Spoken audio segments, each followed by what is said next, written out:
Capítulo 1.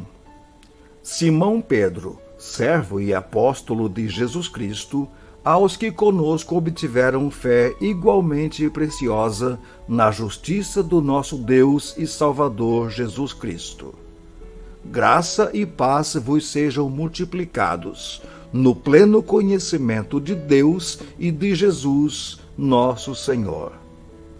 Visto como, pelo seu divino poder, nos têm sido doadas todas as coisas que nos conduz à vida e à piedade, pelo conhecimento completo daquele que nos chamou para a sua própria glória e virtude, pelas quais nos têm sido doadas as suas preciosas e muito grandes promessas, para que por elas vos torneis coparticipantes da natureza divina, livrando-vos da corrupção das paixões que há no mundo. Por isso mesmo, vós, reunindo toda a vossa diligência, associai com a vossa fé a virtude, com a virtude o conhecimento, com o conhecimento o domínio próprio, com o domínio próprio a perseverança, com a perseverança a piedade, com a piedade a fraternidade, com a fraternidade o amor.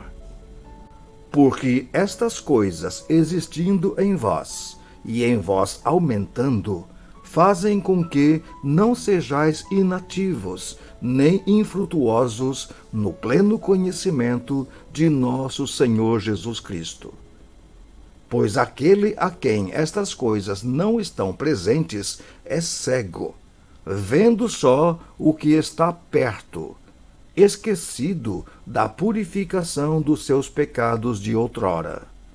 Por isso, irmãos, procurai com diligência cada vez maior confirmar a vossa vocação e eleição. Porquanto, procedendo assim, não tropeçareis em tempo algum.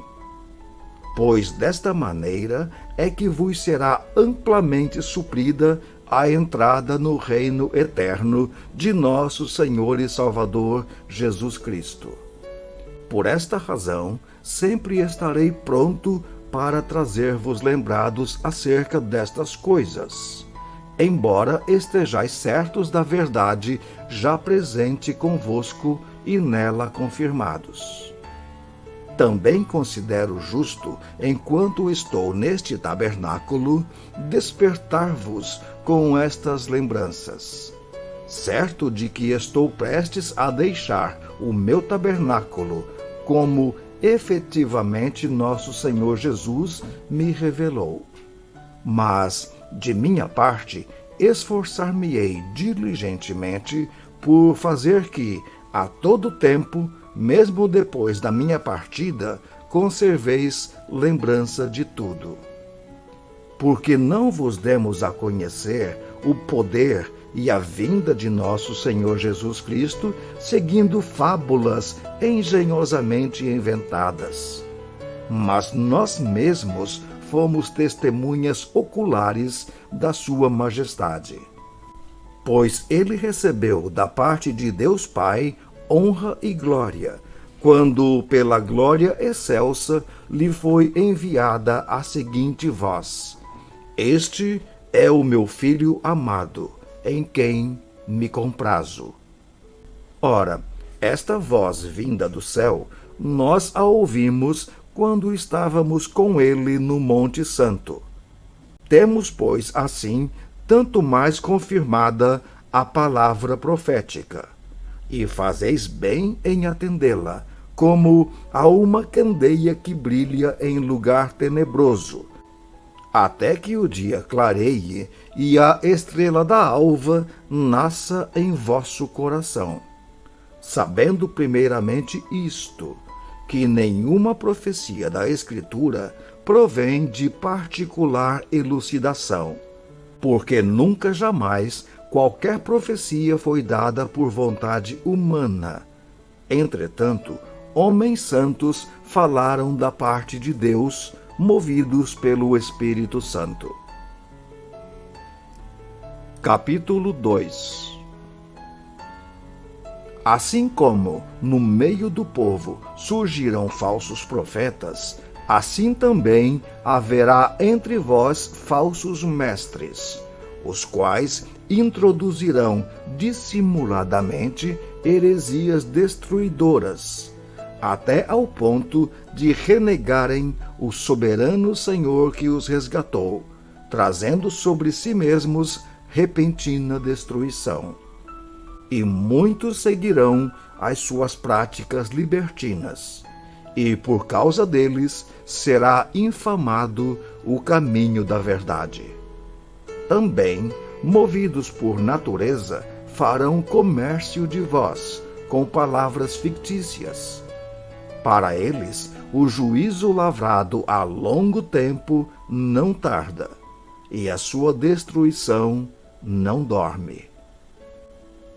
Ora, se Deus não poupou anjos quando pecaram, antes, precipitando-os no inferno, os entregou a abismos de trevas, reservando-os para o juízo, e não poupou o mundo antigo, mas preservou a Noé, pregador da justiça, e mais 7 pessoas, quando fez vir o dilúvio sobre o mundo de ímpios, e, reduzindo a cinzas as cidades de Sodoma e Gomorra, ordenou-as à ruína completa, tendo-as posto como exemplo a quantos venham a viver impiamente.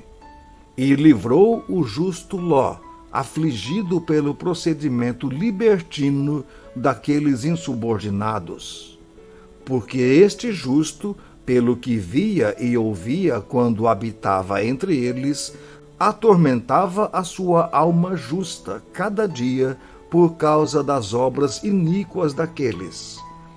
É porque o Senhor sabe livrar da provação os piedosos e reservar sob castigo os injustos para o dia do juízo, especialmente aqueles que, seguindo a carne, andam em imundas paixões e menosprezam qualquer governo. Atrevidos, arrogantes, não temem difamar autoridades superiores, ao passo que anjos, embora maiores em força e poder, não proferem contra elas juízo infamante na presença do Senhor. Esses, todavia, como brutos irracionais, naturalmente feitos para presa e destruição, falando mal daquilo em que são ignorantes, na sua destruição também hão de ser destruídos, recebendo injustiça por salário da injustiça que praticam. Considerando como prazer a sua luxúria carnal em pleno dia, quais nódoas e deformidades, eles se regalam nas suas próprias mistificações, enquanto banqueteiam junto convosco, tendo os olhos cheios de adultério e insaciáveis no pecado, engodando almas inconstantes, tendo o coração exercitado na avareza, filhos malditos. Abandonando o reto caminho, se extraviaram, seguindo pelo caminho de Balaão, filho de Beor, que amou o prêmio da injustiça. Recebeu, porém, castigo da sua transgressão, a saber, um mudo animal de carga, falando com voz humana, refreou a insensatez do profeta. Esses tais são como fontes sem água, como névoas impelidas pelo temporal. Para eles está reservada a negridão das trevas. Porquanto, proferindo palavras jactanciosas de vaidade, engodam com paixões carnais por suas libertinagens aqueles que estavam prestes a fugir dos que andam no erro, prometendo-lhes liberdade quando eles mesmos são escravos da corrupção, pois aquele que é vencido fica escravo do vencedor. Portanto, se depois de terem escapado das contaminações do mundo, mediante o conhecimento do Senhor e Salvador Jesus Cristo, se deixam enredar de novo e são vencidos, tornou-se o seu último estado pior que o primeiro. Pois melhor lhes fora nunca tivessem conhecido o caminho da justiça, do que, após conhecê-lo, volverem para trás, apartando-se do santo mandamento que lhes fora dado.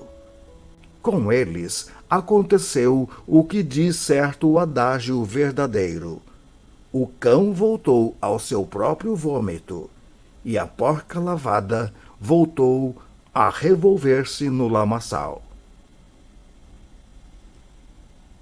Capítulo 3. Amados, esta é agora a segunda epístola que vos escrevo. Em ambas procuro despertar com lembranças a vossa mente esclarecida, para que vos recordeis das palavras que, anteriormente, foram ditas pelos santos profetas, bem como do mandamento do Senhor e Salvador, ensinado pelos vossos apóstolos. Tendo em conta, antes de tudo, que nos últimos dias virão escarnecedores com os seus escárnios, andando segundo as próprias paixões, e dizendo: onde está a promessa da sua vinda? Porque, desde que os pais dormiram, todas as coisas permanecem como desde o princípio da criação. Porque deliberadamente esquecem que, de longo tempo, houve céus, bem como terra, a qual surgiu da água e através da água pela palavra de Deus, pela qual veio a perecer o mundo daquele tempo, afogado em água. Ora, os céus que agora existem e a terra, pela mesma palavra, têm sido entesourados para fogo, estando reservados para o dia do juízo e destruição dos homens ímpios.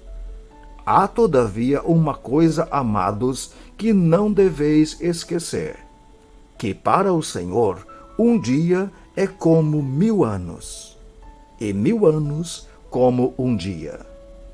Não retarda o Senhor a sua promessa, como alguns a julgam demorada. Pelo contrário, ele é longânimo para convosco, não querendo que nenhum pereça, senão que todos cheguem ao arrependimento. Virá, entretanto, como ladrão o dia do Senhor, no qual os céus passarão com um estrepitoso estrondo, e os elementos se desfarão abrasados. Também a terra e as obras que nela existem serão atingidas. Visto que todas estas coisas hão de ser assim desfeitas, deveis ser tais como os que vivem em santo procedimento e piedade, esperando e apressando a vinda do dia de Deus, por causa do qual os céus incendiados serão desfeitos, e os elementos abrasados se derreterão. Nós, porém, segundo a sua promessa, esperamos novos céus e nova terra, nos quais habita justiça. Por esta razão, pois, amados, esperando estas coisas, empenhai-vos por serdes achados por ele em paz, sem mácula e irrepreensíveis. E tende por salvação a longanimidade de nosso Senhor, como igualmente o nosso amado irmão Paulo vos escreveu, segundo a sabedoria que lhe foi dada, ao falar acerca destes assuntos, como de fato costuma fazer em todas as suas epístolas, nas quais há certas coisas difíceis de entender, que os ignorantes e instáveis deturpam, como também deturpam as demais escrituras, para a própria destruição deles. Vós, pois, amados, prevenidos como estáis de antemão, acautelai-vos. Não suceda que, arrastados pelo erro desses insubordinados, descaiais da vossa própria firmeza. Antes, crescei na graça e no conhecimento de nosso Senhor e Salvador Jesus Cristo. A Ele seja a glória, tanto agora como no dia eterno.